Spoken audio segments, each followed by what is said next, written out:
Hello friends, आज हम रहा है रही है से ख़त्म होने वाले कुछ सेंटेंसेस सीखेंगे।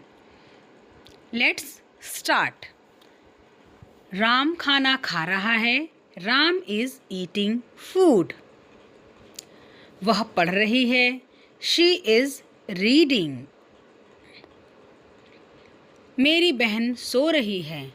माई सिस्टर इज़ स्लीपिंग। लड़का खेल रहा है। The boy is playing. बच्चा रो रहा है। The child is crying.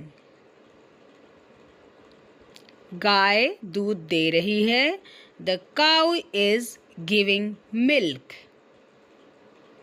बारिश हो रही है। It is raining. Thank you for watching.